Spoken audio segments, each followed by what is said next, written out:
और अब राजस्थान के संभावित चेहरों के नाम आपको दिखा देते हैं। वसुंधरा राजे, इसके साथ ही बालकनाथ, गजेंद्र शेखावत, दिया कुमारी, अश्विनी वैष्णव, इन तमाम लोगों के नाम सामने आ रहे हैं। लेकिन क्या कोई नया चेहरा, कोई ऐसा चेहरा जैसे कि मध्य प्रदेश में हमें हैरान कर गया, वैसा राजस्थान में भी आ सकता है? ये जानने के लिए हमारे दो सहयोगी इस वक्त जुड़ गए हैं तमाम जानकारी के साथ। श्वेता सिंह मेरी सहयोगी जुड़ गई हैं बीजेपी दफ्तर से, इसके साथ ही जय किशन मेरे सहयोगी जुड़ गए हैं। श्वेता, देखिए आज ऐसा ना हो कि फोटो अपॉर्चुनिटी हो और उसमें भी जो तीसरी चौथी कतार में कोई बैठा हो उसका नाम सामने आ जाए, जैसा कि एमपी में कल हुआ। चौथी कतार कह रही है नेहा, हम तो 115 नामों को और उनका पूरा बायोडेटा पढ़ रहे हैं कि पता नहीं उन 115 में से कौन हो जाए। और ये भी समझिए कि केवल 115 नहीं, बल्कि बाहर से भी कोई ऐसा व्यक्ति जो विधायक न हो वो कहीं मुख्यमंत्री न बन जाए। अब कुछ भी संभव है, कुछ भी संभव है। यहाँ देखिए बीजेपी दफ्तर है जहां पर आप पूरा रात के समय यहाँ पर पूरी लाइटिंग जो लड़ियां हैं वो जल जाती हैं, भीतर गुब्बारों से कल सजाया गया। कल बिल्कुल ऐसा नहीं था, यहाँ पर बिल्कुल सीधी सपाट जमीन थी, लेकिन आज यहाँ पर तंबू तान दिए गए हैं, कुर्सियां लगा दी गई हैं, झंडे लगा दिए गए हैं, गुब्बारे लगा दिए गए हैं, लड़ियां लगा दी गई हैं, फूलों से सजा दिया गया है इसका। लेकिन अब पता नहीं, ये पूरा समारोह तो तैयार हो गया है, अब इसका जो यहाँ पर जो मुख्य आज लीड रोल में उभरेगा वो कौन होगा या उभरेगी, ये भी कौन होगा ये भी देखना होगा। 3 राज्य हुए हैं, 2 जगह पर जो मुख्यमंत्री बने हैं उन्होंने भी सबको चौंकाया है। अब क्या यहाँ पर कोई महिला हो सकती है, क्या यहाँ पर जातियों के समीकरण में कुछ अलग दिख सकता है, इसीलिए कोई भी नाम हो सकता है। और जितने 115 विधायक हैं उतने सारे समीकरण यहाँ पर हैं, उतने सारी गुंजाइशें यहाँ पर हैं। नेहा, जिस तरह से भारतीय जनता पार्टी के दफ्तर में हाल है, बहुत सारे विधायकों ने अपनी अपनी तस्वीरें भी लगाई थी, वो भी मैं दिखा देती हूँ आपको, अपने अपने पोस्टर्स भी लगाए थे। लेकिन अब शायद सब सोच रहे होंगे कि यार ये पोस्टर तो लगा दिया, अब कहीं ऐसा ना हो कि इसी वजह से उनका पत्ता कट जाए, क्योंकि नंबर तो किसी का भी लग सकता है। नेहा, जय किशन भी मेरे सहयोगी जुड़ गए हैं तमाम जानकारी के साथ। जय किशन, विधायक दल की बैठक कितने बजे होनी है और कितने बजे तक ये सीएम का चेहरा हमारे सामने होगा?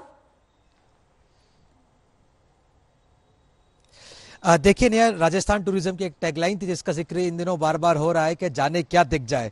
तो जाने क्या दिखेगा, कब दिखेगा, मैं आपको बता दूं, राजनाथ सिंह 12 बजे जो है वो जयपुर एयरपोर्ट पर पहुंचेंगे। फिर उसके बाद में उन निजी होटल में 3 से 4 घंटे उनका रिजर्व टाइम है, जिसमें भाजपा के प्रदेश अध्यक्ष, प्रभारी और वरिष्ठ नेता उनसे मुलाकात करेंगे। फिर भारतीय जनता पार्टी कार्यालय में वो 4 बजे तक पहुंच सकते हैं और 6:30 बजे तक जो है वो सीएम या विधायक दल के नेता की घोषणा हो जाएगी और 7 बजे फिर राजनाथ सिंह दिल्ली के लिए रवाना हो जाएंगे। फिलहाल जो भाजपा सूत्रों से मिला, तो इसका मतलब यह है कि पहली बार राजस्थान के अंदर भारतीय जनता पार्टी के 115 विधायक जो जीत के आए वो, और जो नहीं जीत के आए वो भी, सारे लोग उम्मीदें बांधे हुए। मोहन यादव का नाम सबके लिए सरप्राइजिंग था और राजनाथ सिंह कह चुके हैं पहले कि मैं संदेशवाहक बन के आ रहा हूं, तो संदेश में क्या छुपा है उसको डिकोड करने में 10-15 दिन से लगे हुए। लेकिन जैसा कि श्वेता ने बताया आपको कि 115 लोगों की लिस्ट और 10 अलग लोगों की लिस्ट है, जिसमें सुनील बंसल जैसे नाम है, गजेंद्र सिंह शेखावत जैसे नाम है, अर्जुन मेघवाल जैसे नाम है। सबके अपने अपने समीकरण बनते हैं, सबके अपने मजबूत और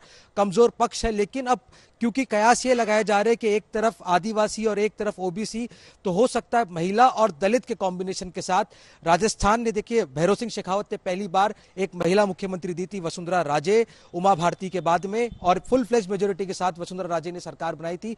तो उम्मीद ये जताई जा रही है कि इस बार भी महिला और कई महिला विधायक ऐसी है जो कि दलित समाज से आती है और उम्मीद उनकी ज्यादा है कि वो मुख्यमंत्री बन जाए। अशोक सिंघल मेरे सहयोगी जुड़ गए हैं तमाम जानकारी के साथ। अशोक, जैसे कि एमपी में नाम ने चौंकाया, राजस्थान में भी तो कहीं ऐसा ना हो हम जो संभावित नाम दिखा रहे हैं उनमें से एक भी ना हो? बिल्कुल पूरी संभावना है। कल यही हम लोग चर्चा करें, जिनकी बड़े बड़े नामों की चर्चाएं हो रही थी, हो सकता है उनमें से कोई बाहर का जाए, क्योंकि मोदी हमेशा चौंकाने वाले फैसले लेते हैं। और इस बार भी चाहे वो छत्तीसगढ़ हो या मध्य प्रदेश, चौंकाया। उस नाम के बारे में कोई चर्चा भी नहीं थी, कहीं कोई जानता भी नहीं था। अगर मध्य प्रदेश से बाहर की बात की जाए तो राजस्थान में भी ऐसी पॉसिबिलिटी है। जो बड़े बड़े नाम, अश्विनी वैष्णव, गजेंद्र सिंह शेखावत और दिया कुमारी और वसुंधरा राजे, बाबा बालकनाथ, ये सब जो नाम चल रहे हैं, हो सकता है इसके अलग नाम आ जाए। क्योंकि कल मध्य प्रदेश में हम लोगों ने देखा पिछले कई दिनों से पार्लियामेंट में भी इन लोगों की मुलाकातें हो रही थी, प्रहलाद पटेल की नड्डा से मुलाकात हो रही थी। उसके बावजूद भी नरेंद्र सिंह तोमर भी आए थे दिल्ली, जब इस्तीफा देने के बाद भी उनकी बातचीत हुई, लेकिन उन सबको पछाड़ते हुए मोहन यादव सामने आए, मुख्यमंत्री बन गए मध्य प्रदेश के। और यहाँ भी बाबा बालकनाथ ने नड्डा से मुलाकात की। ऐसे तमाम जो नाम चर्चा में, लोगों की काफी चर्चाएं दिल्ली से लेकर के राजस्थान तक खूब होती रही है, लेकिन हो सकता है मोदी के दिमाग में कोई और नाम हो। हमेशा से चौंकाया है, चाहे वो गुजरात में भूपेश पटेल को बनाने की बात हो, हरियाणा में मनोहर लाल खट्टर को बनाने की बात हो, ऐसे बहुत से नाम हैं जिनके बारे में डिसीजन हैं। मोदी ने हमेशा ऐसे फैसले लिए हैं, और राजस्थान में भी जो नाम चर्चा में हो सकता है इनके अलग भी हो। मैं ये नहीं कह सकता अलग ही होगा, लेकिन जो नाम चल रहे हैं इसके अलावा भी हो सकता है। हम लोगों को ये एक्सपीरियंस हुआ है मध्य प्रदेश और छत्तीसगढ़ का, तो राजस्थान में भी ऐसी पॉसिबिलिटी है। और तमाम जो समीकरण है, जो कल भी यही बोल रहा था, मध्य प्रदेश में भी तमाम इक्वेशन और जो जातीय समीकरण है उनको देखते हुए कोई ना कोई ठीक है, मैं लौटूंगी आपके पास, नजर बनाए रखिए, क्योंकि जातीय समीकरण को भी ध्यान में रखा जा रहा है। ऐसा कुछ एमपी में दिखाई दिया, छत्तीसगढ़ में दिखाई दिया। अब क्या राजस्थान की बारी है? क्योंकि राजस्थान में जो कई संभावित और बड़े बड़े नाम और चेहरे दिखाई दे रहे हैं, उन नामों से इतर क्या कोई नाम आज सामने आ सकता है? ये बड़ा सवाल है इस वक्त की राजस्थान के सीएम को लेकर जो कयास लगाए जा रहे हैं। क्या उन कयासों के अलावा कोई ऐसा चेहरा, कोई ऐसा नाम जो किसी भी नहीं सोचा है, कोई चौंकाने वाला नाम सामने आ सकता है? तो पर्यवेक्षक सीएम के नाम का ऐलान करेंगे, उसके बाद जो मौजूदा सीएम है वो अपना इस्तीफा सौंपेंगे। और ये पूरी प्रक्रिया कल हमने मध्य प्रदेश में देखी थी, आज राजस्थान की बारी है। आज राजस्थान में सीएम का ऐलान हो जाएगा। नवा दिन है, रिजल्ट आने के बाद से आज नवा दिन है जब सीएम का चेहरा हमारे सामने होगा। 2 राज्यों को सीएम मिल चुके हैं, तीसरे राज्य की बारी है। तेलंगाना का तो शपथ ग्रहण भी हो चुका है। शरद मेरे सहयोगी इस वक्त जुड़ गए हैं तमाम जानकारी के साथ। शरद, देखिए, आपकी तो राजस्थान की राजनीति पर अच्छी पकड़ है। जातीय समीकरण क्या कह रहे हैं? कौन सा वो चेहरा अचानक से पॉपअप हो जाएगा आज जो किसी ने नहीं सोचा है? देखिए, जातीय समीकरण हो या फिर कोई और समीकरण हो, प्रधानमंत्री नरेंद्र मोदी की पसंद के आगे सब कुछ धराशायी होते हैं। या फिर वो क्या सोचते हैं समझ में आता नहीं है।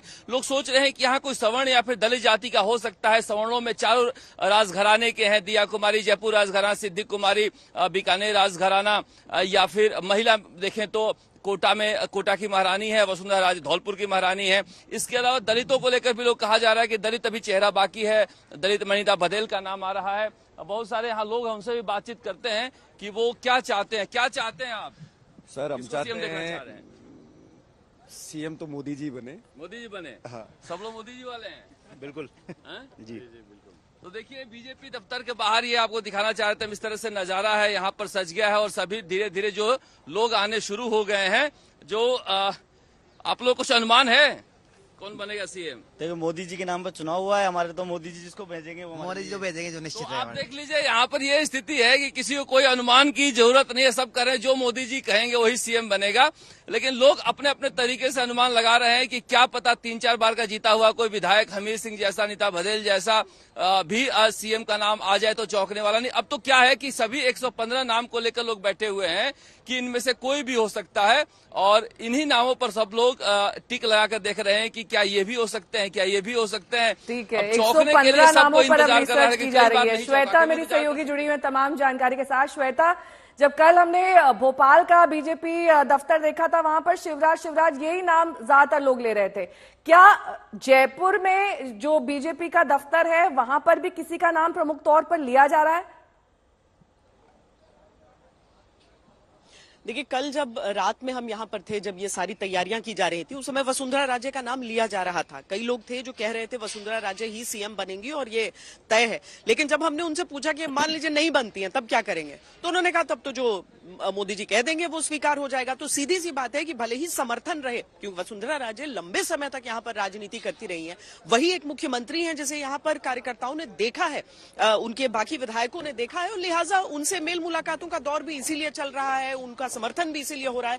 लेकिन ये सब लोग जानते हैं कि अगर केंद्र की तरफ से कह दिया गया है कि नहीं भाई वसुंधरा राजे नहीं, कोई भी XYZ हाउसी के खेल की तरह कोई एक नाम सामने आएगा तो उस पर वो मुहर लगाएंगे। उन्हें मालूम है, उन्हें केंद्रीय नेतृत्व के साथ चलना है। अब बीजेपी अगर कहती है कि वो एक अनुशासित पार्टी है तो उसके कार्यकर्ता वाकई उसी ढर्रे पर चलते हुए नजर आते हैं। एमपी में भी आपने देखा बहुत नारे लगा रहे थे, लेकिन जैसे ही ये पूछा जाता था कि मान लीजिए प्रहलाद पटेल नहीं मामा ही बन जाते वहां पर, वो कहते थे हम उनके साथ खड़े रहेंगे। तो ये सीधी सी बात है, वो कह रहे हैं कि हम समर्थन अपनी तरफ से कर रहे हैं लेकिन हम विरोध किसी का नहीं कर रहे हैं।